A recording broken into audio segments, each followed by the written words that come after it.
नमस्कार। आज की कक्षा में आपका स्वागत। बच्चों, आप जानते हैं कि ये शब्द या वर्ड भाषा की सबसे छोटी सार्थक इकाई होता है और इन सार्थक शब्दों के समूह को ही शब्द भंडार यानी वोकैबुलरी कहते हैं। भाषा में इतने सारे शब्द कहाँ से आते हैं या कैसे बनते हैं? आइए बच्चों, आज हम जानेंगे कि स्रोत या ओरिजिन के आधार पर शब्दों के कितने भेद होते हैं। स्रोत के आधार पर शब्दों के भेद। स्रोत का मतलब क्या है? ओरिजिन। हिंदी भाषा में इन हिंदी लैंग्वेज स्रोत के आधार पर शब्दों को इन वर्गों में बांटा गया है। Based on origin the words are classified into the following groups. देखो, स्रोत के आधार पर हिंदी भाषा में शब्दों के कितने भेद होते हैं। पहला है तत्सम। तत्सम इस शब्द का अर्थ है उसके समान। देखो, तत्सम शब्द किसे कहते हैं? ये शब्द संस्कृत भाषा से ज्यों के त्यों लिए गए हैं। संस्कृत भाषा से बिना किसी परिवर्तन के उसी प्रकार बिना किसी परिवर्तन के हिंदी में लिए गए शब्दों को क्या कहते हैं? तत्सम शब्द कहते हैं। ज्यों के त्यों इसका मतलब है एज इट इज, बिना किसी परिवर्तन के। जिन संस्कृत शब्दों का प्रयोग उसी रूप में हिंदी में होते हैं उन्हें क्या कहते हैं? तत्सम शब्द कहते हैं। उदाहरण, पुष्प, हृद। ये पुष्प और हृद संस्कृत शब्द है जो उसी रूप में हिंदी में भी प्रयुक्त होते हैं, इसीलिए इन्हें क्या कहते हैं? तत्सम शब्द कहते हैं। अगला भेद देखिए, तद्भव। तद्भव का मतलब है उसी से बना या उसी से हुआ। देखो, ये शब्द तत्सम शब्दों का रूप बदलकर हिंदी में प्रयोग किए गए हैं। ये तत्सम शब्द बिना किसी परिवर्तन के हिंदी में आए हैं, तो तद्भव शब्द कुछ परिवर्तन या बदलाव या चेंज के साथ हिंदी में प्रयोग किए गए हैं। उदाहरण, फूल, घी। ये पुष्प शब्द तत्सम शब्द है, तो फूल शब्द तद्भव रूप है, उसका तद्भव रूप है। घृत ये तत्सम शब्द है, इसका तद्भव परिवर्तित रूप है, बदलाव के साथ इसका रूप है घी। पता चला बच्चों? तद्भव शब्द का मतलब क्या है? ये शब्द तत्सम शब्दों का रूप बदलकर हिंदी में प्रयोग किए गए हैं। अगला भेद है देशज। ये शब्द स्थानीय बोलियों या उपभाषाओं से लिए गए हैं। देखो, देश के अन्य बोलियों से या अन्य भाषाओं से हिंदी में आए हुए शब्द है देशज शब्द। The words that are used in Hindi from the regional languages or other dialects of Hindi are called what? देशज। उदाहरण दिए गए हैं इडली, उत्तपम जैसे दूसरी भाषाओं से हिंदी में, देश की दूसरी भाषाओं से हिंदी में आए हुए शब्द।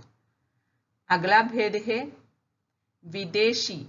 विदेशी शब्द विदेशी भाषाओं से हिंदी में आए हुए शब्द, जैसे अंग्रेजी, पुर्तगाली, फ्रेंच, ऐसे विदेशी भाषाओं से हिंदी में आए हुए शब्द। उदाहरण, विदेशी भाषाओं से विशेषतया अंग्रेजी भाषाओं से बहुत से शब्द हिंदी में प्रयुक्त होते हैं। उदाहरण कौन से हैं? बस, ऑटो, स्कूल, टिकट, बैंक, बहुत से, कंप्यूटर, बहुत से शब्द हैं हिंदी में। देखो, एक बार फिर स्रोत के आधार पर शब्दों के भेद हम ध्यान से पढ़ते हैं। स्रोत या ओरिजिन के आधार पर शब्दों के भेद। पहला, तत्सम शब्द। ये शब्द संस्कृत भाषा से ज्यों के त्यों लिए गए हैं। उसी रूप में संस्कृत भाषा से जिन शब्दों का प्रयोग उसी रूप में हिंदी में प्रयुक्त होते हैं उन्हें तत्सम शब्द कहते हैं। उदाहरण, पुष्प, फूल। पुष्प, घृत, ओके, फूल नहीं, घृत।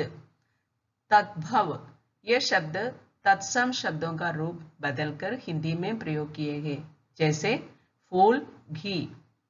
देशज शब्द स्थानीय बोलियों या उपभाषाओं से लिए गए हैं, जैसे इडली, उत्तपम।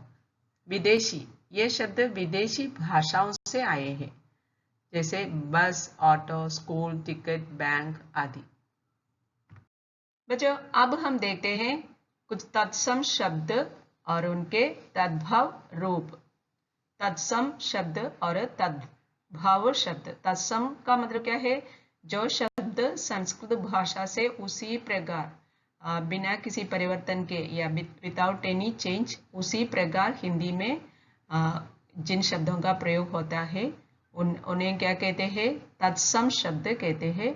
और जिन शब्दों का प्रयोग कुछ बदलाव के साथ होता है उन्हें क्या कहते हैं? तद्भव शब्द कहते हैं। देखिए कुछ तत्सम शब्द और उनके तद्भव रूप। कर्म, काम। यह कर्म तत्सम शब्द है और इसका तद्भव रूप है काम। इसी प्रकार अगले शब्द भी देखिए। अग्नि, आग। क्षेत्र, खेत। आम, आम्र। दंत, दांत। भ्रमर, भौरा। काग, कौवा। प्रिय, प्यारा। निद्रा, नींद। कोकिल, कोयल। ग्राम, गांव। दुग्ध, दूध। मस्तक, माथा। पत्र, पत्ता। सूर्य, सूरज। गृह, घर। कर्ण, कान। मयूर, मोर। देखो ये तत्सम यानी संस्कृत शब्दों का प्रयोग कुछ बदलाव के साथ हिंदी में क्यों होता है? क्योंकि उच्चारण की सुविधा के लिए। एक बार फिर हम इन शब्दों को जोर से पढ़ते हैं। कर्म, काम। अग्नि, आग। क्षेत्र, खेत। आम, आम्र। दंत, दांत। भ्रमर, भौरा। काग, कौवा। प्रिय, प्यारा। निद्रा, नींद। कोकिल, कोयल। ग्राम, गांव। दुग्ध, दूध। मस्तक, माथा। पत्र, पत्ता। सूर्य, सूरज। गृह, घर। कर्ण, कान। मयूर, मोर। देखो इन शब्दों को याद रखने की कोशिश तो कीजिए बच्चों।